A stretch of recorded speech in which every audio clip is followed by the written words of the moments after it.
नमस्कार भाई, Indian farming technology में आपका एक बार फिर से स्वागत है। दोस्तों आज मैं आपको ऐसे युवा भाई से मिलाने जा रहा हूं जो शहर में रहते थे, होटल लाइन में जॉब करते थे, जॉब छोड़ के इन्होंने गांव में आकर बकरी पालन स्टार्ट कर आज अच्छा खासा मुनाफा भी कमा रहे हैं। तो दोस्तों जानते हैं इस पूरे सफर के बारे में। तो चलिए दोस्तों वीडियो शुरू करते हैं। इंडियन फार्मिंग टेक्नोलॉजी चैनल को सब्सक्राइब करें, साथ में पास वाले घंटे का बटन जरूर दबाएं जिससे हमारी आगे आने वाली वीडियोज़ का नोटिफिकेशन सबसे पहले आप तक पहुँचे। नमस्कार सर। नमस्कार सर। सर सबसे पहले अपना परिचय आप दीजिए, आप कहाँ पे खड़े हैं और आपके फार्म की क्या लोकेशन है? सर मेरा नाम है मनोज और आप अभी देख रहे हैं हमको किशनगढ़ से। तो मनोज जी आप यंग हैं, आप क्या कर रहे थे इससे पहले? इससे पहले बकरी पालन से पहले अपना चलता था होटल व्यवसाय। होटल व्यवसाय पूरी तरीके से कोरोना काल में बंद हो गया था, जैसा कि आपको पिछली वीडियो में हमने बताया था। उसके बाद में हमने बकरी पालन की शुरुआत कर ली और जब होटल व्यवसाय को बंद किया तो तकरीबन 10 से 12 लाख रुपए कर्जा भी हो गया था, क्योंकि उसमें जैसे अपन ने उसमें लगाए थे पैसे इंटीरियर वगैरह में, तो वो तो पैसे वापस मिलते नहीं है, रीसेल करते हैं तो उसको, तो उसमें 10-12 लाख का कर्जा भी हो गया। अब 3 से 4 साल से मैं ये बिज़नेस कर रहा हूँ, बिल्कुल भी कर्जा नहीं है, कोई दिक्कत नहीं है, आराम से बढ़िया 5 से 7 लाख रुपए मुनाफा आ रहा है। सर एक शहर का युवा, कम उम्र का शहर का युवा होटल लाइन में जॉब करता था, कैसे वो बकरी पालक बन गया? क्यों आपको क्यों लगा कि मेरे को बकरी पालन करनी है? ये क्या कोरोना काल में सारे बिजनेस बंद हो गए थे लगभग, और होटल व्यवसाय तो सबसे ज़्यादा बंद हुआ था। तो उस टाइम क्या चैलेंज था अपने पास में, भाई कौन सा बिजनेस करें। और गांव में रहते थे, गांव के निवासी हैं, तो देख रहे थे लोग बाग पशुपालन करके अपने घर का गुजारा कर रहे हैं, तो अपन भी पशुपालन कर सकते हैं। तो पशुपालन में क्या है कि जैसे भैंस वगैरह, गाय वगैरह तो थोड़ी महंगी चली जाती है, इन्वेस्टमेंट ज़्यादा। लेकिन ये बकरी पालन में क्या है कि बकरी 12-13 हज़ार की मिल जाती है। उस हिसाब से अपन ने बकरी पालन की शुरुआत कर ली। कितनी बकरियों से आपने शुरुआत करी, कितना इन्वेस्टमेंट आपको आया था? मैंने 10-12 बकरियों से शुरुआत करी थी। अगर इन्वेस्टमेंट की बात करूँ, से 1.5 से 2 लाख रुपए से शुरुआत करी थी मैंने। धीरे धीरे उसके बाद में अब बढ़ा लिया। अब जैसे मैं अलग अलग टाइप में करता हूँ, कुर्बानी का अलग करता हूँ और इसके अंदर बकरियों को अलग पालता हूँ और कुर्बानी के लिए बकरी अलग पालता हूँ मैं। तो सर अगर जैसे बात करें तो आपने शुरुआत जो है छोटे स्केल से करी है। बिल्कुल। अक्सर देखा गया सर, जो लोग हैं, जो युवा हैं, उसको बड़े स्केल पे कर लेते हैं, कोई 50 बकरियों से कर लेता है, जिसको हैंडल नहीं कर पाता, नुकसान हो जाता है और बाद में उनका फार्म बंद हो जाता है। नहीं सर, कभी भी ऐसा नहीं करना चाहिए। कम से शुरुआत करो, छोटी शुरुआत करो, फिर बाद में धीरे धीरे बढ़ा लो, आप कोई दिक्कत नहीं। थोड़ा एक्सपीरियंस होना जरूरी है, एक्सपीरियंस भी प्रैक्टिकल होना जरूरी है। ऐसे नहीं है भाई अपन ने जैसे ट्रेनिंग ले ली, थ्योरिकल वो इसमें काम नहीं आएगा, प्रैक्टिकल आपको करना पड़ेगा। प्रैक्टिकल आप जब करके देखोगे ग्राउंड लेवल पे, तो आपको पता चलेगा क्या परेशानी आ रही है, क्या प्रॉब्लम्स आ रही है, तो आप कर पाओगे अच्छी तरीके से। उसके बाद में आप 50 नहीं 100 पालो, कोई दिक्कत नहीं आएगी। सर देखें ना, हर बिजनेस का आज तरीका चेंज हो रहा है। जैसे आप कर रहे हैं, यहाँ पे ट्रेडिंग भी कर रहे हैं साथ में। बिल्कुल ट्रेडिंग का, और आप भेड़ पालन भी कर रहे हैं, आप साथ में बकरी पालन भी कर रहे हैं। तो ट्रेडिंग का कॉन्सेप्ट क्या है सर? कुर्बानी का भी अलग से कर रहे हाँ, हैं। कुर्बानी का जो आप वो कर रहे हैं, तो कॉन्सेप्ट क्या है सर? कुर्बानी में ज्यादा फायदा है या जल्दी तैयार होते हैं, क्या है कॉन्सेप्ट? नहीं, कॉन्सेप्ट अपना मेन है जैसे बकरी पालन, पशुपालन आ गया अपना मेन कॉन्सेप्ट। अब उसके अंदर अपन किस किस तरीके से कर सकते हैं। एक तो सिर्फ मैं 10 बकरियां डाल के बैठ जाऊंगा और उसके भरोसे रहूंगा, तो फिर वो ऑटोमेटिक तो कैसे प्रॉफिट आएगा। जब अपन पशुपालन में घुस गए हैं तो आप जैसे कुर्बानी के लिए अलग कलेक्शन कर सकते हो, जैसे अपन ने ये बकरे कर रखे हैं जो आप देख ही रहे हो वीडियो के अंदर। इसके अलावा आप भेड़ पालन एक अलग कॉन्सेप्ट कर सकते हो, साथ में रख सकते हो। ऐसा थोड़ी है ये रहेंगे नहीं, साथ में रह सकते हैं आराम से। आप इसको एक साथ ऐसे इस टाइप से करोगे तो प्रॉफिट आएगा।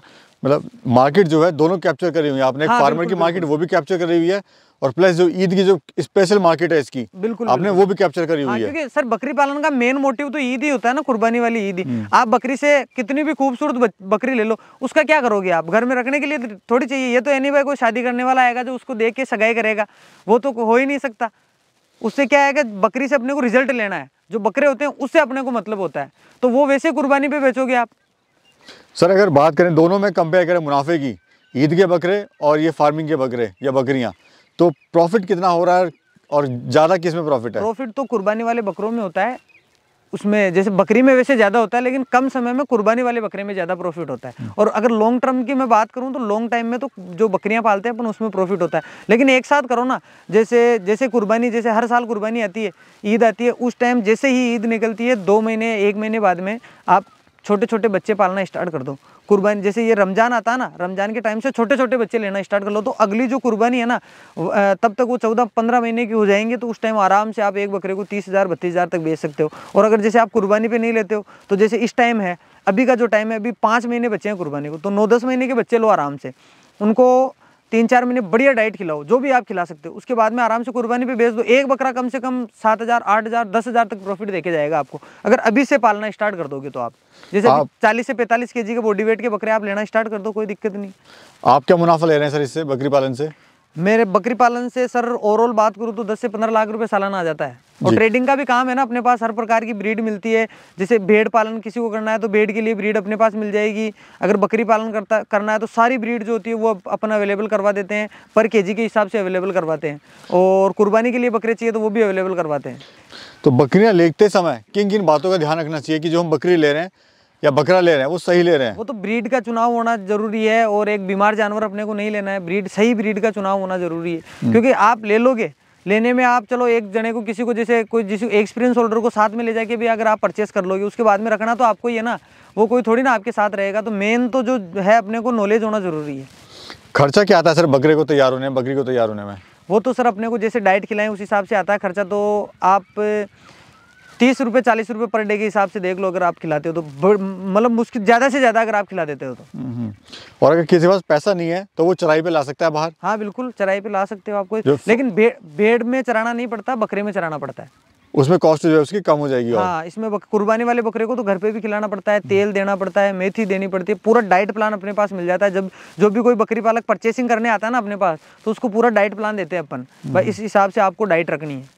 सर अगर कोई 10 बकरियों से स्टार्ट करना चाहता है फार्म, तो कैसे शुरुआत कर सकता है और कितना उसको खर्चा है, प्रॉफिट आएगा? बिल्कुल, उसको शेड, सबसे पहला काम तो है कि जानकारी लेना, थोड़ा एक्सपीरियंस होना बहुत ज़रूरी है। उसके बाद में शेड वगैरह बना ले, उसके बाद में जब बकरियों की ज़रूरत हो तो वो हमसे संपर्क कर सकता है, हम उसको टॉप से टॉप क्वालिटी की बकरी अवेलेबल करवा देंगे। तो सर अगर ट्रेनिंग की बात करें, सर ट्रेनिंग में क्या क्या पॉइंट जो है उसको सीखने चाहिए? ट्रेनिंग में तो जैसे बकरी का रख रखाव, बीमारी, एक तो बीमारी के जो लक्षण क्या होता है, उसको क्या खिलाना चाहिए, जैसे दूध बढ़ाने के लिए क्या खिलाते हैं, ये सारी चीज़ें ट्रेनिंग में बताई जाती है। बीमारी होती है तो क्या उनको देना चाहिए, ये जो रजिस्टर्ड ट्रेनिंग सेंटर है वहाँ से ट्रेनिंग ले लेनी चाहिए।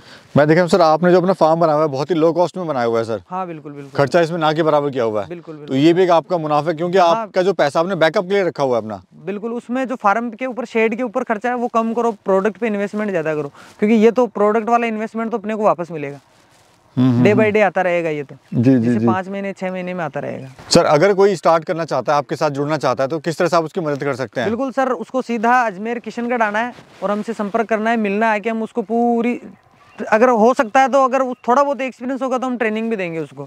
उसके अलावा सारी जो जैसे बकरी है, उसको कोई सी ब्रीड की बकरी चाहिए, बकरा चाहिए, सीप चाहिए, कुछ भी चाहिए, सब अवेलेबल करवा देंगे। ऑल इंडिया ट्रांसपोर्टेशन है वो अपने पास अवेलेबल है, कोई दिक्कत नहीं है। अच्छा जैसे सर ऑल इंडिया से लोग कॉल करते हैं, पूछते हैं सर हमें बकरी पालन करना है, बड़े कंफ्यूज रहते हैं कि ब्रीड का चुनाव कौन सा करें, कौन सी ब्रीड का चुनाव करें? सर ब्रीड तो सर सिरोही बेस्ट रहती है मेरे ख्याल से, जो मेरा एक्सपीरियंस है सिरोही ब्रीड ठीक रहती है।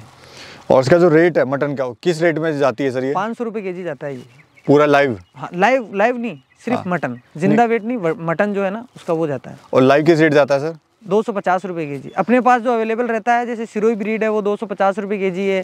बिट्टल वगैरह, बिट्टल हो गई, बर्बरी हो गई, नागफनी हो गई और सोजत हो गई, ये 350 रुपये केजी में बकरियां मिलती है अपने पास। लोग सर इसलिए भी काम को थोड़ा डरते हैं करने से कि मार्केटिंग की समस्या है इसमें, माल कहाँ बेचेंगे, तो आप अपनी मार्केट कैसे बना रहे हो सर, कहाँ माल बेच रहे हो? एक तो जैसे यूट्यूब वगैरह पे प्रमोशन वगैरह लगाते रहते हैं, फेसबुक वगैरह पे एड लगा लेते हैं, और बाकी जैसे किसी के पास 10-20 बकरी, जैसे मेरा तो बड़ा काम है, किसी के पास 10-20 बकरियां हैं तो वो अपने जैसे लोकल मार्केट हैं, जो लोकल बायर होते हैं वो खरीद लेते हैं उनसे जी, उनसे संपर्क करना पड़ता है। जैसे मटन शॉप वाले हैं ना, जो नियरेस्ट मटन शॉप वाले, उनसे संपर्क कर लेते हैं। थैंक यू सर, आपने बड़ी महत्वपूर्ण जानकारी दी, इसके लिए बहुत बहुत आपका धन्यवाद। बिल्कुल सर, बहुत बहुत धन्यवाद आपका भी।